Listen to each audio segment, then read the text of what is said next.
mechanic. I thought I'd do some blogging kind of videos, you know. I guess this new vlog thing that everybody's talking about. Yes, you can see the reflection from the computer in my glasses. I'm very sorry. I can take my glasses off, but then I look kind of weird and nobody would recognize me. So I'm going to just leave these on, and if there's a little glare, deal with it. Okay. So, I thought I'd review some of the more modern movies that are out there. Most of my movie reviews seem to be movies that are, for the most part, older, at least from like the 80s and stuff, and 80s back. So, I thought maybe I'd just do some, some blogging, talking about movies I'd seen recently. Movie I saw most recently was The Raven. I don't get to go to the movie theater that often because, hey, it's expensive. I mean, I'm not going to pay $14.95 for a Coke and a popcorn, you know? So, I usually get to see it when it comes out on DVD, on Redbox, but if I do see a movie at the theater once in a while, I'll let you know about it. So, yeah, a movie I saw most recently was The Raven with John Cusack. I'd have to say, overall, it's a very, very good movie. I enjoyed it a lot. Spoilers coming after this. Sorry, can't go too much into the movie without talking about spoilers.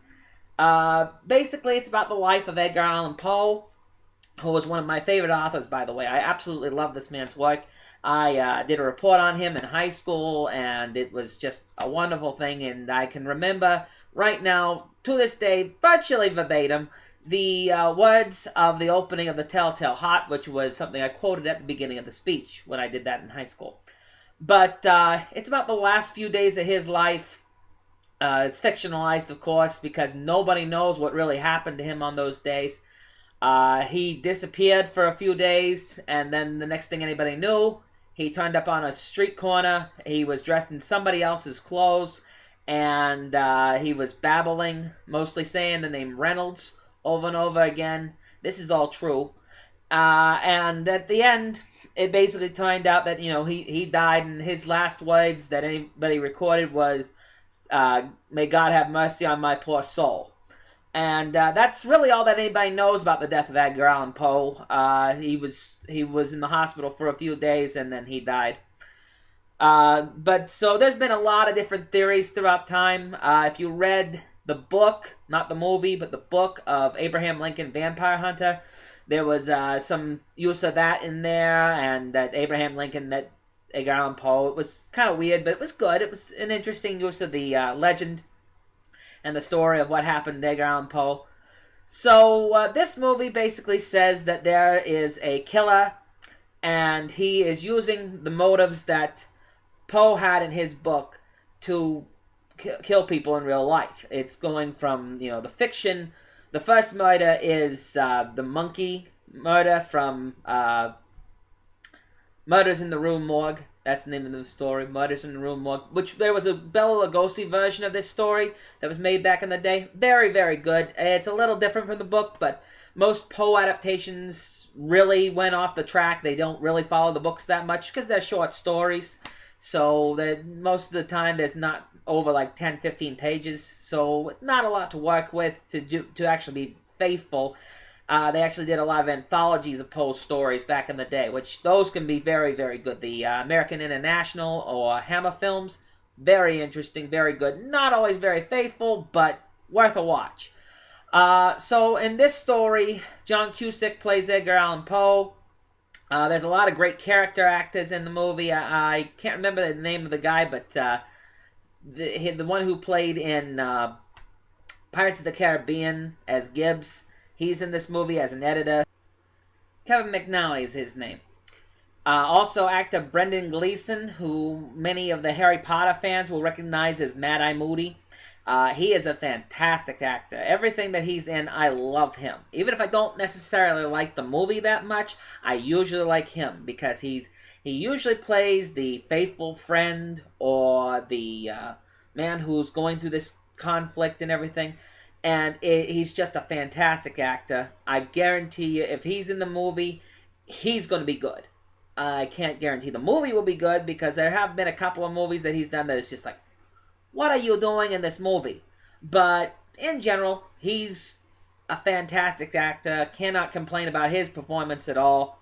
Can't complain really about anybody's performance in this movie. Some of the extras were a little stiff.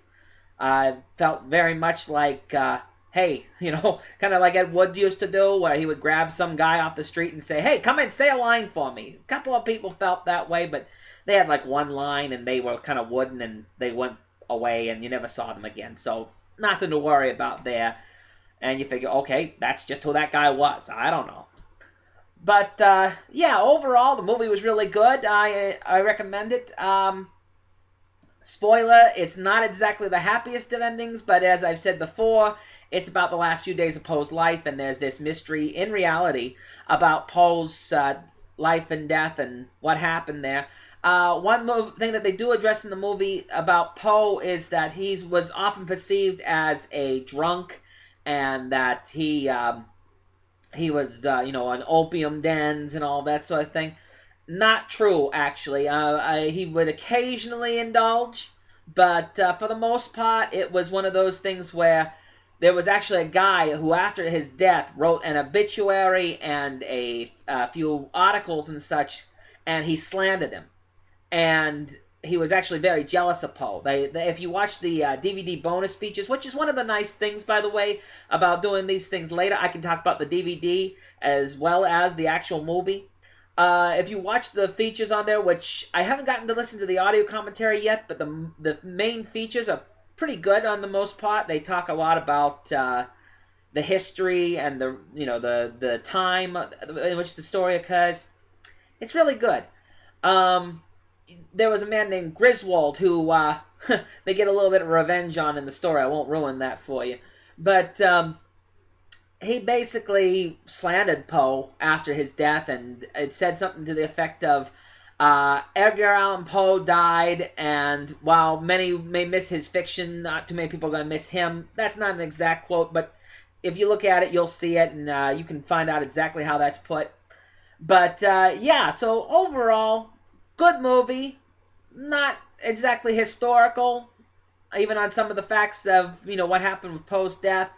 Where he was found, what he, when he said what he said, the fact that one fact that they kind of overlooked, that he was wearing his own clothes at that point. There's a gap there, so something may have happened, but for the most part, they don't go into the clothes factor. There was such a thing back in the day called cooping. Not coping, cooping. And basically what they would do is they'd take a person out and they'd knock them over the back of the head, and sometimes they'd drug them up and they'd get them to go and vote for something. And there was an election at that time. That's something they do mention in the movie, but it's really not a factor. There's an election at the time, and that somebody may have drugged Poe in reality and had him go and vote for this and that, and came back and they changed his clothes again, and then they send him out to do that. That was basically how cooping worked. And that's one theory on what happened in reality to Edgar Allan Poe, that he may have been cooped. And or I wonder if it's co-opted, because they pronounced it coop, but it co-opt, might be where we get that word. I don't know. So basically, yeah, great movie. Hope I didn't spoil too much for you. I think I mainly talked about the history. So, yeah, go and see that one. Or if it's at your dollar theater, there's still a few dollar theaters around here showing it. Then it's on DVD. Definitely worth a watch, at least from the Redbox or the Blockbuster, whatever you have in your neighborhood.